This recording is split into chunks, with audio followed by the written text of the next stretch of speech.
Temos aqui novamente, então, a Débora Oliveira e também chegando com a gente lá em Brasília, a Isabel Mega. Muito bem-vinda, Isabel. A Débora eu já vi aqui hoje. Débora, começo com você para a gente tentar entender um pouco os termos dessa medida provisória, né? A Basília trouxe uma expressão ali que eu acho que representa muito bem o que aconteceu aí nesse processo, que é que o ministro da Fazenda, Fernando Haddad, e a equipe dele trocaram aumento de imposto por aumento de imposto.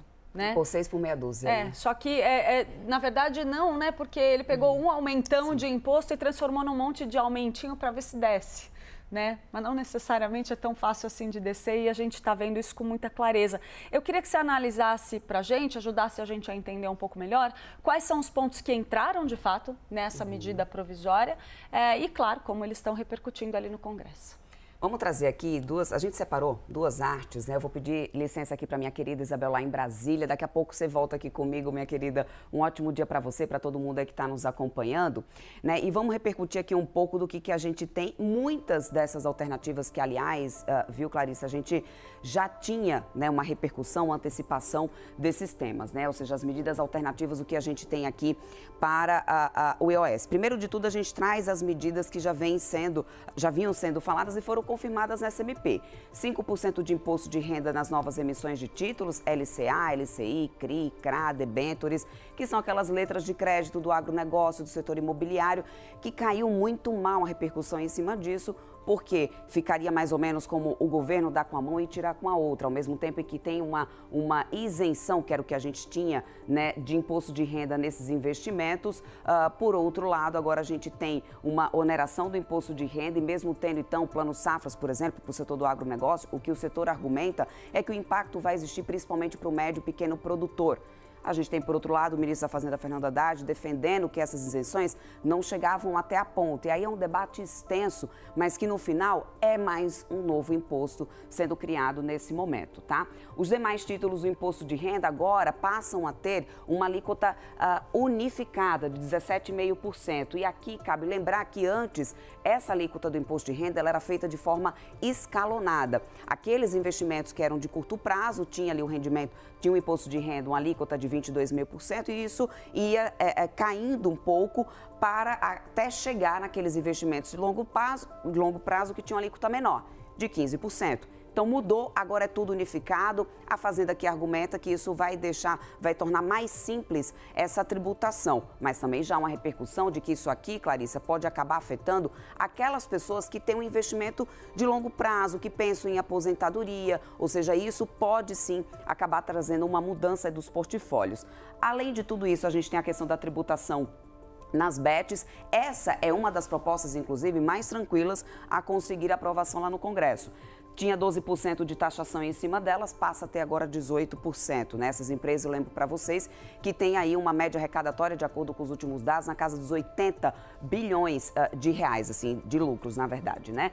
Aqui também a gente tem a medida do CSLL, ou seja, a mudança na distribuição entre as alíquotas já existentes, né, do que a gente já tinha, principalmente para as fintechs. Também tem aqui uma argumentação interessante que pode ter uma aprovação mais fácil também na casa. Combate do aumento da compensação tributária ilegal. E aqui eu chamo a atenção para uma coisa que o próprio ministro da Fazenda, Fernando Haddad, já tem batido na tecla desde lá de trás, que é justamente a distorção tributária que a gente tem. As isenções que o governo tem hoje chega, de acordo com os dados do governo, a casa dos 800 bilhões de reais. Com essa MP que foi divulgada ontem, o governo estima que vai conseguir combater pelo menos 5% dessas distorções tributárias nesse momento. Na próxima tela a gente vai mostrar aqui para vocês também, né, a recalibragem desse IOF, porque para mexer com todas essas alternativas, o governo precisa ter algo para poder recalibrar essas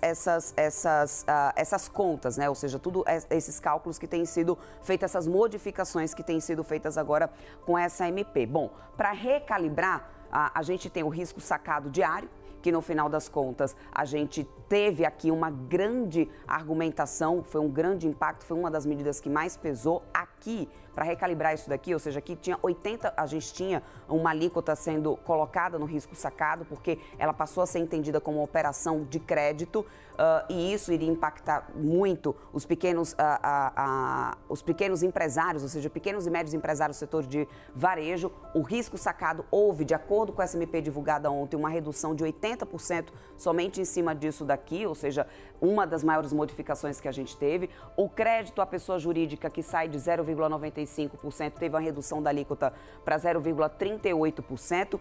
VGBL, que também teve uma mudança aí nessa SMP, o IOF que passa agora a exercer 300 mil até 2025 e de 600 mil a partir de 2026, ou seja, é uma mudança escalonada na questão da VGBL, da Previdência, né? Ou seja, vai ter uma tributação a partir de 2026 de forma escalonada.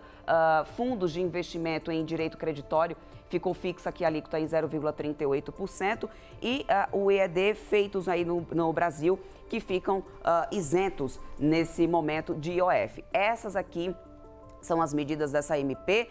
Tem a recalibragem de acordo com o que a gente teve ali nas alterações, principalmente a tributação das BETs, que tem ali uma maior facilidade para ser transitada no Congresso. Isso, o IOF. E por que eu chamo a atenção disso, Clarissa? Porque diante de todas essas medidas que a gente teve aqui sendo divulgadas, a gente já tem uma forte resistência no Congresso. E isso já vem sendo debatido muito antes até da gente ter essa MP sendo divulgada, sendo oficializada na noite de ontem. O que isso nos leva a crer nesse momento, e é o que eu mais tenho ouvido, inclusive durante toda a manhã com quem eu tenho conversado, que é a medida de compensação, a potência de ajuste fiscal dessas medidas agora do governo, elas são limitadas. Porque a gente já encontra, a gente já esbarra numa barreira gigantesca no Congresso para diversas dessas medidas que ainda permanecem na MP, principalmente a questão do decreto que esbarra na letra de crédito do agronegócio, do setor imobiliário, as alíquotas agora unificadas no imposto de renda. Esses são dois pontos que causam bastante divergências e que o Congresso já está se posicionando muito contra. Então, o potencial realmente de ajuste fiscal é muito limitado nesse momento.